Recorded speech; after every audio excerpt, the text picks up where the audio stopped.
Dios, en su soberana voluntad, quiso manifestar su gracia, pero Él la quiso manifestar de una manera particular, de una manera especial, de una manera hermosa. La quiso manifestar a través de Jesucristo. ¿Por qué nosotros conocemos la gracia de Dios? Porque conocemos a Jesucristo. Porque hemos reconocido a Jesucristo como nuestro Salvador. Porque hemos reconocido nuestra condición de pecaminosidad. Y hemos reconocido que en el único que hay salvación es en Él. Por eso nosotros conocemos, disfrutamos, gustamos de la gracia de Dios. Si el Señor Jesucristo fuese algo o alguien extraño en nuestra vida, nosotros eso implicaría que tampoco conocemos la gracia de Dios. Aquel que no conoce a Jesucristo como su Salvador, no conoce la gracia de Dios, no la conoce.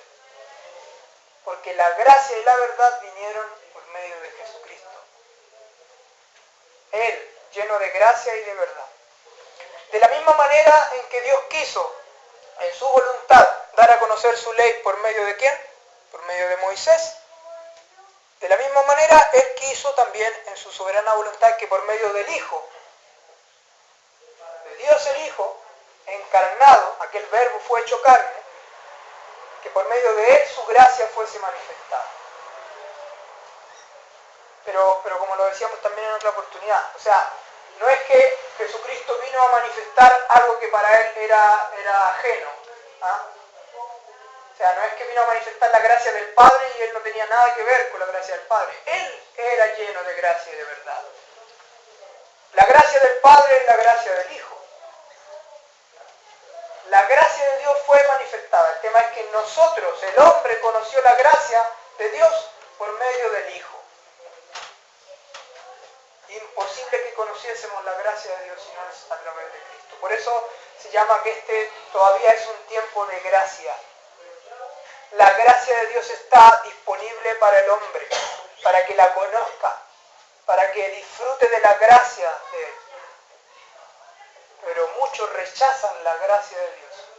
Y junto con rechazar la gracia de Dios, rechazan a Cristo, que es quien viene a mostrar esta gracia. Quien puede mostrar esta gracia. Hay un tremendo contraste si nosotros nos ponemos a pensar en ese episodio y en lo que pasó en cuanto a la ley con Moisés y en lo que pasó en cuanto a la gracia con Cristo.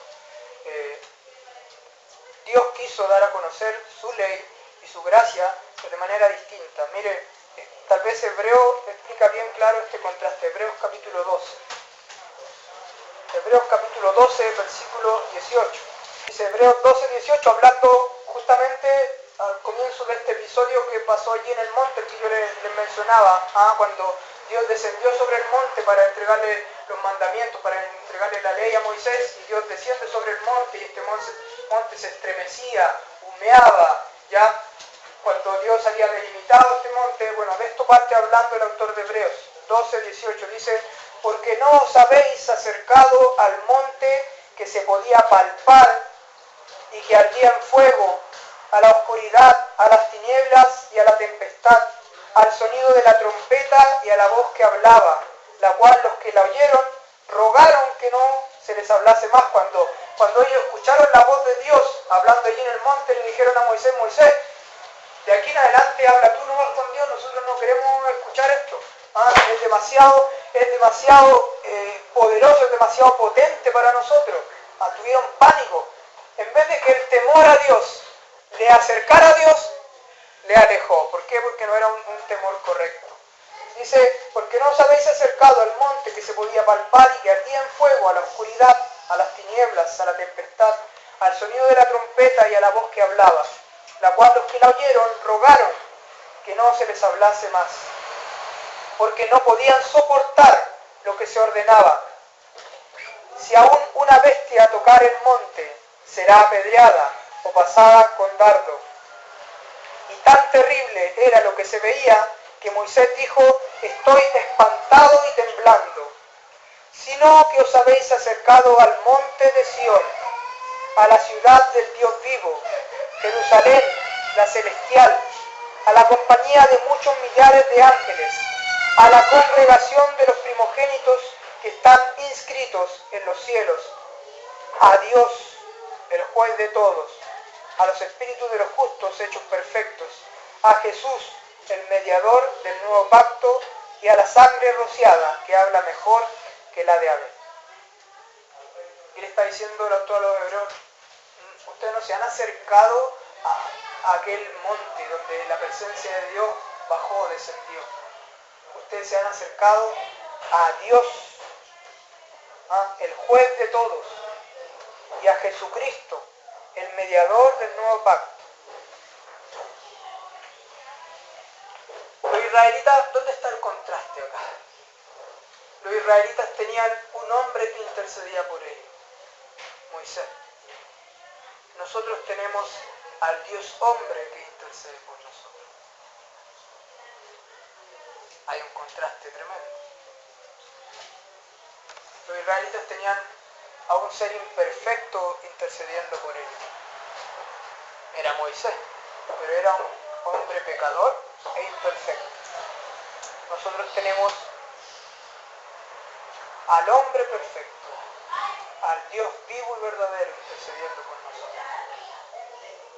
Aquel en quien no hay pecado. Aquel que no conoció, incluso estando en su humanidad acá en la tierra, no conoció el pecado, no se relacionó con el pecado, pero como veíamos hoy día temprano en la reunión, por nosotros fue hecho pecado. Cristo es el mediador entre Dios y los hombres. Cristo, no hay otro. No hay otro más perfecto mediador. Él es el mediador entre Dios y los hombres que ha hecho posible nuestra cercanía con Dios por medio de su sangre. No lo busquen, ya lo he hecho buscar bastantes pasajes, yo se los leo. Dice, porque hay un solo Dios y un solo mediador entre Dios y los hombres, Jesucristo hombre, el cual se dio a sí mismo en rescate por todos, de lo cual se dio testimonio a su debido tiempo.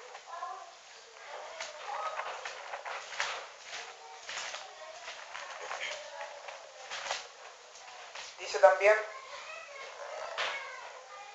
pero ahora en Cristo Jesús, vosotros que en otro tiempo estabais lejos, habéis sido hechos cercanos por la sangre de Cristo.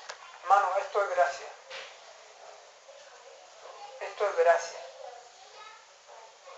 Que nosotros que en otro tiempo estábamos lejos, ajenos a Dios, a las cosas de Dios, a los pactos, a las promesas. Nosotros que en otro tiempo estábamos lejos, hayamos sido hechos cercanos por la sangre de Cristo. Esto, hermanos, es gracia. Porque si nos vamos al significado de la palabra gracia, ¿qué significa la gracia? ¿Qué tiene que ver? Profesor, usted siempre me ayuda. Gracia. Don inmerecido. Un don inmerecido, ¿cierto? Un favor inmerecido. El otro profesor.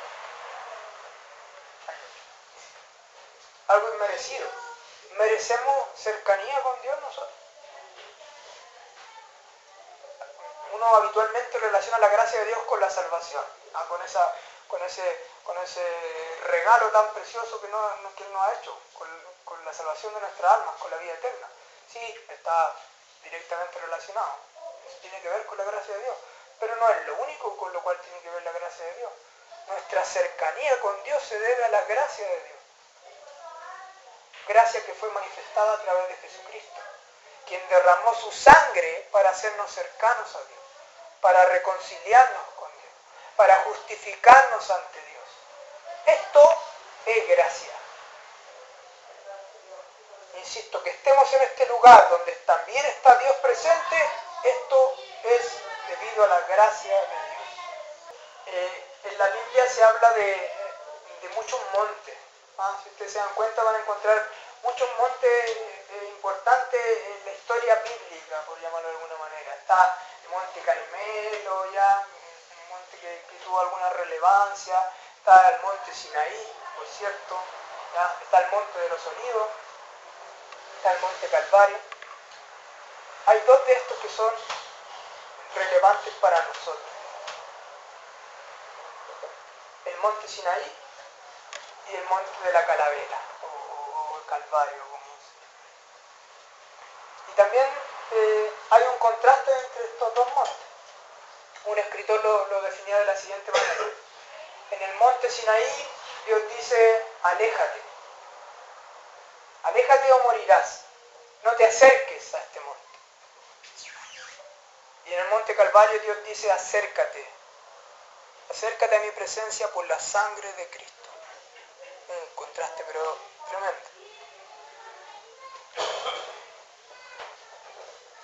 Hoy día cantábamos en la mañana, en la cena del Señor, un himno hermoso que dice, junto a la cruz donde murió el Salvador. Por mis pecados clamaba al Señor, qué maravilla, Jesús me salvó, a su nombre gloria. Dice que junto a la cruz también recibí el perdón. Dice que junto a la cruz hay el manantial de vida.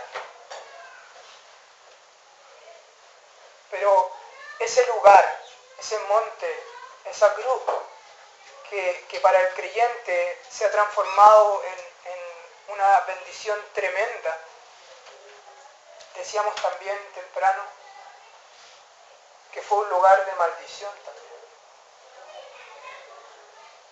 Un lugar donde el Señor Jesucristo fue llamado maldito. La ley lo decía así, el Antiguo Testamento lo decía así, maldito todo el que es colgado en un madero, maldito. Y decía también que todo aquel que escuchare las palabras de la ley y no las haga y no las cumpla, todo aquel sea maldito también. Y me voy a disculpar desde antes, así como me disculpé en la mañana. Puede sonar muy fuerte, pero nosotros éramos malditos. Uno, porque no habíamos cumplido la ley. Y todo el que no cumplía la ley tenía que ser llamado maldito, era maldito. Y dos, porque aquel lugar, aquella cruz, era el lugar que nos correspondía a nosotros. Nosotros debíamos estar colgados en ese madero. Y yo decía que tal vez una de las ofensas que se escucha menos, porque parece demasiado fea, e incluso a esas personas que acostumbran a decir malas palabras, como que no la pronuncian tanto, es maldito. O sea, que te digan maldito, que le digan maldito es algo pero terrible, es una ofensa que es terrible. El Señor Jesucristo fue llamado maldito. Fue hecho por nosotros maldición. Porque en ese lugar Él estaba manifestando la gracia de Dios. Gracia por la cual nosotros podemos estar hoy día en este lugar, confiados, en paz con Dios. Por la gracia de Dios. La ley nos tira al suelo, nos deja derrotados, nos deja apaleados, nos deja ahí, en lo más profundo del barro. La gracia nos levanta. La ley nos apabulla y la gracia nos hace estar en pie. Para rescatarnos de la maldición, de la ley, Él tuvo que ser hecho maldición por nosotros. Él.